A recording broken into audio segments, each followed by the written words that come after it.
Hello. Well, you're welcome to this alumni session, and it's absolutely great that we have, Pete mentioned that we'd over 400 people joined in this morning, and I can tell you that over 100 of those are actually alumni.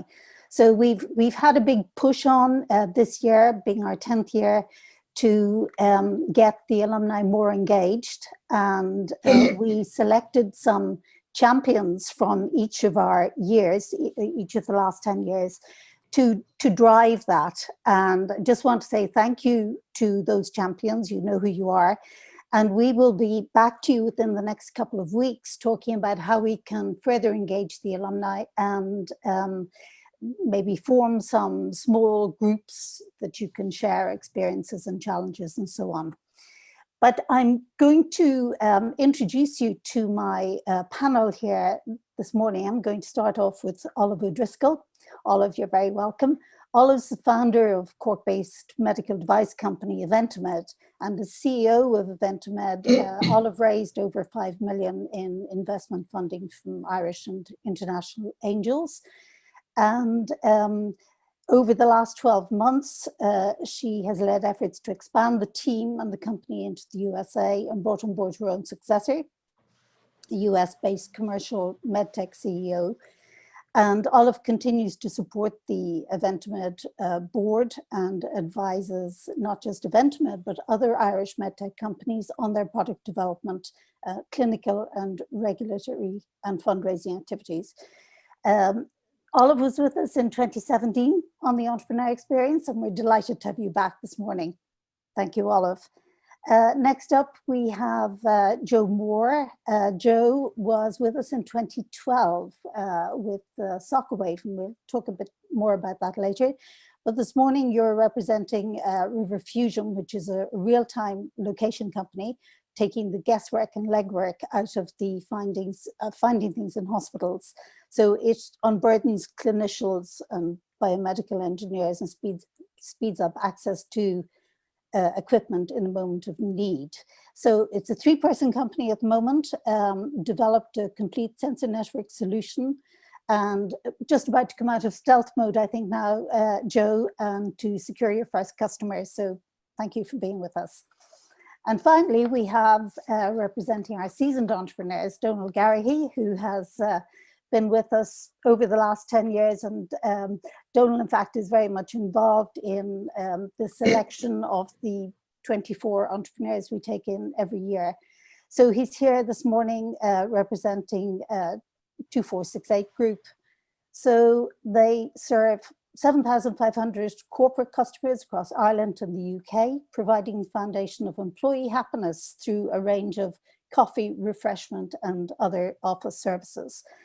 Formed in 2013, the company has completed 15 acquisitions over the last 10 years, and that's how you've scaled.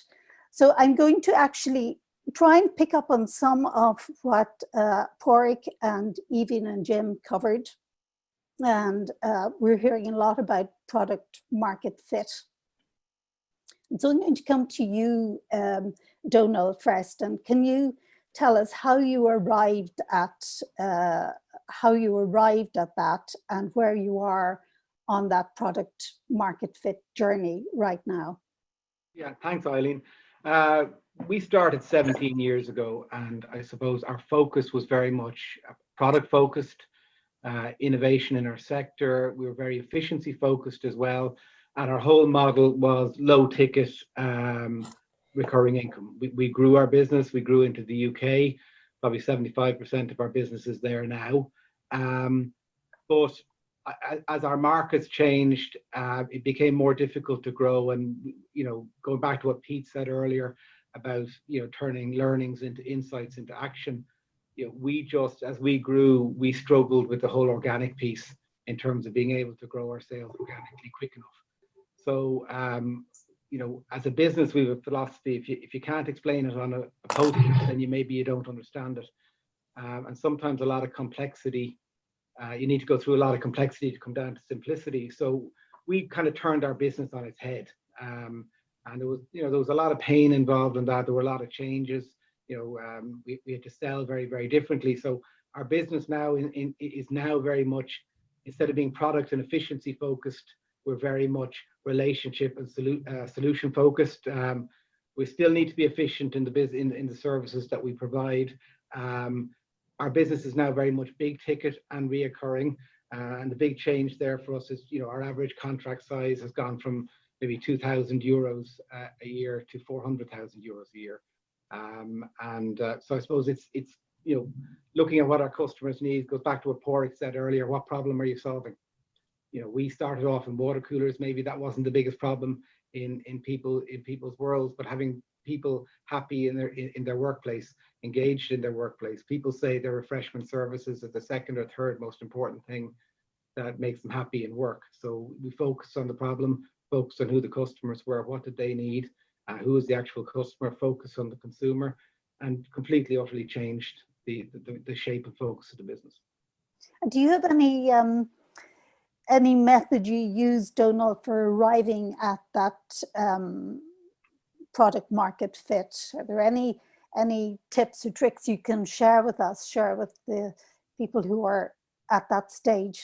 Right? Yeah, well, I think, we partner obviously with Broadlake, and we're great believers in, we have a big painted whiteboard wall in the office, and we're great believers in going to the wall and just writing everything down and then trying to tie it all together. So, and sometimes you got to go through a lot of hours and days of complexity to come back to simplicity. So we create a very simple, we call it a 6-box. And it, in the top left-hand corner, you've got standard product and standard service, and in the bottom right-hand corner, you've got bespoke on-site service. And what we discovered was, writing everything down, you suddenly discover, what? They're not interested in the water cooler. They're not interested in the filter. They're interested in us being on site solving problems for them. They're interested in knowing that at 9 o'clock in the morning, when all their staff come in, that their coffee machines, their water coolers, their washrooms, all that kind of things working. That's what they're looking for. They don't necessarily care about the widget. And the other problem is then with the widget, you don't have long-term sustainable competitive advantage, because none of us or very few of us in our business are going to invent something that somebody else can't buy off the same supplier. It's all about the relationship on the site. And we got it into 6 boxes and made it very, very simple. And it became much more about the relationship and what they need and how they feel about us, rather than what we think they should have as a product. Great. And I guess if people want to hear a little more about that and how the tools you use to arrive at it, perhaps they can always connect with you here. 100%, yeah. Joe, I'm going to go to you next, because I know that you have taken a lot of what you've learned in your previous startup and done things differently this time around. So maybe talk to us about how you went to your customer, and talk to us about the tech versus the customer approach. Okay, so in the Soakaway scenario, what happened was I licensed some IP from a university, and when I saw the patent, it struck me that, wow, if this is really possible, then we could triple the capacity of cellular networks globally. And at that time, a network operator would upgrade their infrastructure if they could get a 15-20% improvement in performance. So that's really what piqued my interest. And after that, I pursued a traditional business planning approach to developing things. So I set about initially raising 1.5 million seed capital. And really that was to prove that there was no laws of physics reasons why this hadn't been done before. And once we got through that particular threshold, I went out and I raised 4 million from VC and corporate investors. So it was really a very R&D intensive program that we embarked upon. And I was really lucky because at the time, Motorola were shutting down their semiconductor facility in Cork, and I was able to hire a CTO and a bunch of highly skilled designers en masse. So I didn't have to go through recruiting people on an individual basis. I could get a whole team. So eventually we ended up with about 22 super team we had in Cork. And they were not only skilled at what they do, but they also had a trailblazing mentality about them. And you know, we achieved things which larger organizations couldn't have achieved. At the same time, when we look at externally in terms of looking at the marketplace, I spent a lot of time in Helsinki, in Stockholm, in Paris, Seoul, and all of that was around where our potential customers were, all the global infrastructure vendors. And we were doing really well with them in terms of gaining commitment from them. But at the same time, the whole industry was going through a whole consolidation process. Huawei from China were coming in, they were really competing aggressively, and it was disturbing the existing incumbents in the marketplace. So in the midst of all of that, we got a €1 million contract to supply 5 prototypes of the system that we developed. And we were very close. We were in the process of raising our Series B funding. I reckon at that time we needed about 5 million to get us through the productization of our solution and getting us to a break-even situation. So we might come back to that, Joe, in terms of how that impacted you but what I really wanted to get was how you went to the customer this time around. In terms of finding the problem and then coming up with the solution. Well, in the Socawave instance, you know, when I look back on what we did, it like we fell in love with our solution. Okay, so we adopted a mental approach of we'll build it and the customers will come. So we never really applied the proper product market fit solution. We just were driven by the fact that this technology was such a step change in performance that would be the door opener to get us into these key customers. But when we actually took the company, we didn't successfully raise the Series B funding, and we took the company through a controlled wind down. And the controlled wind down involved selling off our IP portfolio. So we sold that for several million, and we distributed those assets with those funds back to the original investors. And we also secured employment for the existing staff with the company who bought the IP from us. Okay, great. So if you like that, in terms of the lessons that we learned from that first instance. Yeah, and I was going to come back to you on that, but go ahead if you can give it to us very briefly. Yeah, so what we eventually did was I decided to change things completely. So what we did was we started out by identifying an emerging and a fragmented market as opposed to an established and stable market. We decided that we were going to be a full system provider rather than a subsystem provider. And we decided to change our attitude to not being so focused on the solution, but being more focused on the problem that we were trying to solve. So they're the 3 lessons that we learned. Yeah. And we got that very much from Porrick earlier. So just following up on Evine's session there, Olive, one of the things she talks about very much is the value of mentors and supports and so on. Could you talk to us a little about that and how you have and continue to use mentors? Yeah, actually a couple of things Evine said really struck through with me. One was it's a marathon and not a sprint, and you know, that was said to me on a lot of occasions. And I don't know, maybe it is a feature of first-time entrepreneurs that you're wearing so many different hats because you have to, and you're conserving cash and trying to do so many things and learning as you go. So, I mean, it's really important, has been really important to me over the years to take time away from the business to sort of reflect back on it and get some perspective, and surrounding myself with people at least once a year, let's say, that have more experience and that you can have an open conversation. And the entrepreneur experience, you know, provided that to me. And another fantastic initiative that I took part in was the Founders Forum from Enterprise Ireland over the past 18 months. And really every single time I sign up to these things, I think, oh, I don't have the time for it. It's another thing I have to do, and it's just added to my list.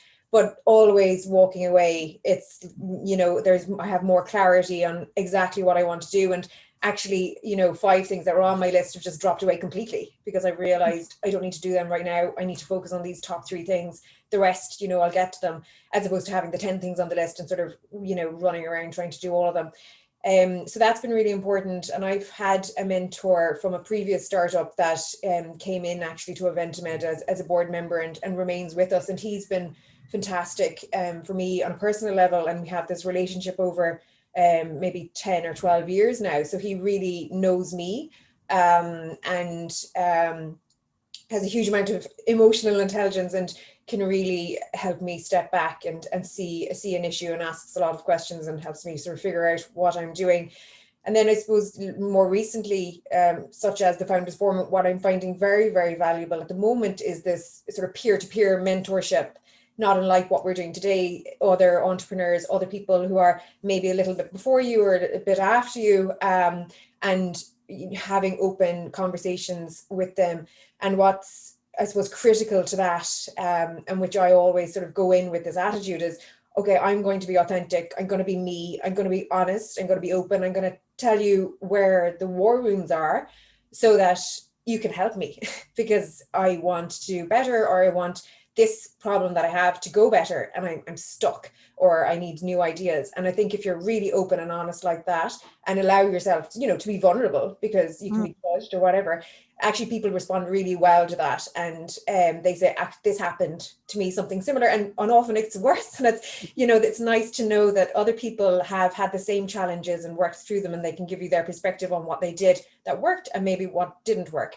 So I think it's really important to have that support network, and, you know, if you don't have it today, then to set that up now, because as we're, you know, progressing in our careers and taking on more challenges, you will have problems and challenges. So set the support network up when you don't need it and develop those relationships. And, you know, all the relationships won't work, or, you know, it mightn't be a click. So it's important to find somebody that you really like and really trust. And I think it's handy to have them locally, especially at the start. That you can sort of, you know, see somebody in Cork if you're in Cork, and because you are pressed for time and there's life, you know, things in your life that you need to do and things in your work that you need to do, and there's lots of travel. So that's a big element as well. So I think that convenience factor at the start, at least, is quite important, to be able to see somebody in the flesh initially. It's really important. Yeah, great. Thanks, Olive. I'm going to go to take one of our polls now, to give you one of our polls.